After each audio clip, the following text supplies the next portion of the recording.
અમદાવાદના એક પ્રશંસક ઉમેદ માખીજાએ મોહમ્મદ રફીને ભગવાનનો દરજ્જો આપ્યો છે. ઉમેશે પોતાના ઘરમાં રફી સાહેબ માટે એક આખો ઓરડો જ નથી બનાવ્યો, પરંતુ તેમનું મંદિર પણ બનાવ્યું છે. આ રૂમને મંદિરનો દરજ્જો છે અને અહીંની દરેક વસ્તુ પર રફી સાહેબનું નામ છે. આ તે સમય હતો જ્યારે રફી સાહેબે 31 જુલાઈ 1980ના રોજ અંતિમ શ્વાસ લીધા હતા. 24 ડિસેમ્બર જે भी संगीत प्रेमियों છે એને કંઈ बताने જરૂર નથી कि आज के दिन पे क्या है. जो संगीत को जानता है वो रफ़ी साहब को जानता है और जो रफ़ी साहब को जानता है वो संगीत को जानता है.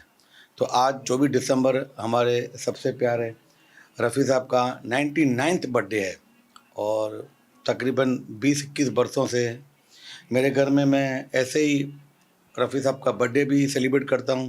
અને મારા ઘરે 31 જુલાઈ બી લોકો આવે છે. રફી સાહેબનો જે 99 દિવસ છે, આજે રફી સાહેબનો 99th બર્થડે છે. પહેલાં તો હું એકલો મારા ઘરે બેસીને કેક કટ કરતો હતો, પણ જૈસે જૈસે લોક ભરતે ગયે, કારવાં ભરતા ગયા અને આ બધાનો આટલો પ્યાર છે અને આજે વિશ્વમાં જગ વિખ્યાત આ રફી સાહેબનું મંદિર થઈ ગયું છે. ખ્યાલ તો आते आते आ गया, कोई इसमें हमने प्लानिंग नहीं किया था, लेकिन क्या है जैसे रफ़ी साहब को सुनता था. हम पुराने घर में जब वाड़ज में रहते थे तो मैं हमेशा मेरी मम्मी को बोलता था कि मम्मी मैं रफ़ी साहब को देखता हूँ ना तो मुझे कुछ अलग फील हो रहा है और मेरे ऑटोमेटिक मेरे हाथ जुड़ जाते हैं. तो મારા મમ્મી કાયમ મને કહેતા હતા કે બેટા એ શખ્સિયત બી એવી હતી, કારણ કે મારા મમ્મી એમને લાઈવ બી સાંભળેલા છે. મારા પપ્પાએ લાઈવ અમદાવાદમાં રફી સાહેબ 2 વખત આવ્યા હતા, બંને વખત સાંભળેલા છે. અને આ જે ખ્યાલની વાત છે ને તો એ તો મને બી ખબર નહીં કેવી રીતે થઈ ગયું. અને મારા મમ્મી અને આખા ફેમિલીનું આટલું સપોર્ટ છે તો આ આટલું સરસ મંદિર બન્યું છે. રૂમમાં રફી સાહેબની યાદોને સાચવીને 55 ફોટોગ્રાફ્સ લેવામાં આવ્યા છે. માત્ર 55 ચિત્રો મૂકવાનું કારણ રફી સાહેબ 55 વર્ષના હતા. રૂમના પલંગ પર પથરાયેલી ચાદર પર રફીના ગીતો છપાયા છે. આ બેડ પર 2 તકિયા પર રફી સાહેબની જન્મ અને મૃત્યુની તારીખ લખેલી છે. આજે ઉમેશ માખીજા પાસે રફી સાહેબના 4000થી વધુ ગીતોનો સંગ્રહ છે. રફી સાહેબના જીવન પર જે પણ પુસ્તક લખાય છે તે સૌથી પહેલા ઉમેશ માખીજાએ બનાવેલા રફી સાહેબના રૂમમાં રાખવામાં આવે છે. અભ્યાસ તો ઘણા રફી સાહેબના જેટલા બી બુક્સ છે અને હું બહુ નસીબદાર છું કે દરેક બુકની અંદર આ મંદિરનું અને મારું નામ મેન્શન છે. જેને બી કર્યું છે એ બધાને હું આભાર વ્યક્ત કરું છું. અને मैसेजની તો કે એવી વાત છે ને કે रफ़ी साहब तो अपने संगीत में एक ही काम करके गए हैं, मिलो जुलो और प्यार से रहो.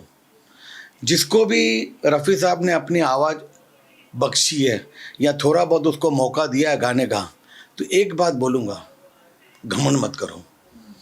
रफ़ी साहब कब निकल जाएंगे मालूम नहीं पड़ेगा. रफ़ी साहब को अगर आप गाते हो तो रफ़ी साहब को साथ में पूजो भी और रफ़ी साहब को साथ में समझो भी, क्योंकि रफ़ी साहब ने हर एक शब्द के अंदर, हर एक गाने के अंदर कुछ ना कुछ मैसेज दिया है और इतनी फील डाली है, तो आपको उसको एक रियलाइज़ करना चाहिए, अपने जीवन को भी थोड़ा बदलाव करना चाहिए. રસપ્રદ વાત એ છે કે રફી સાહેબ માટે તેમના ઘરમાં બનાવેલા આ સ્પેશિયલ રૂમને જોવા માટે રફી સાહેબના ફેન્સ અવારનવાર આવે છે. આ રૂમમાં 24 કલાક રફી સાહેબના ગીતો જ વગાડવામાં આવે છે. ઉમેશ માખીજા પાસે મોહમ્મદ રફી દ્વારા ગાયેલા 4000થી વધુ ગીતોનો ભંડાર છે.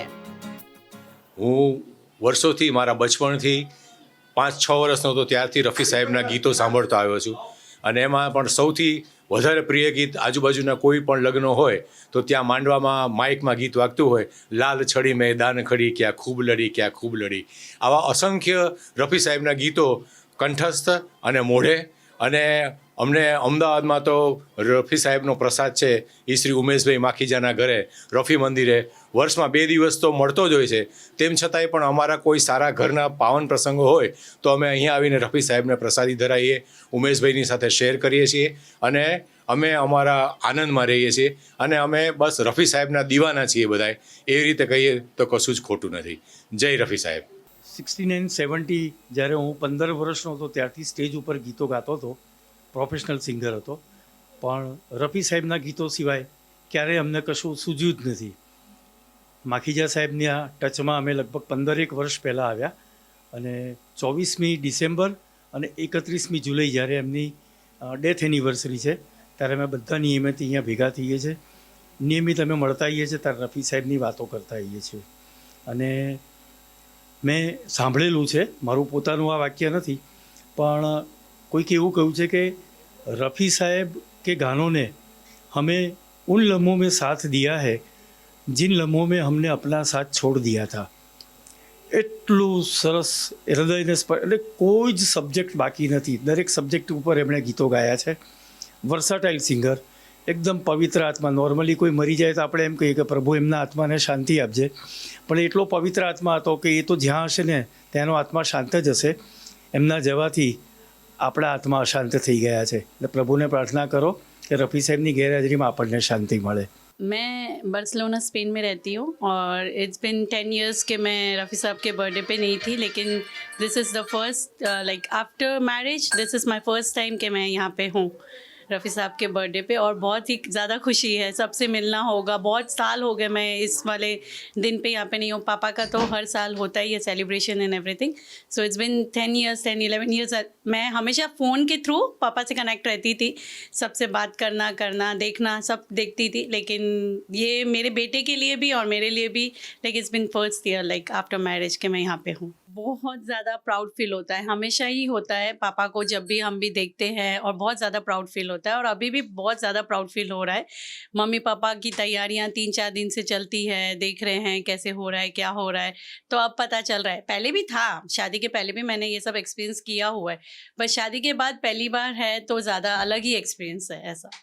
મોહમ્મદ રફીના ચાહક ફક્ત ઉમેશ માખીજા જ નથી, તેમનો આખો પરિવાર તેમનો ચાહક છે.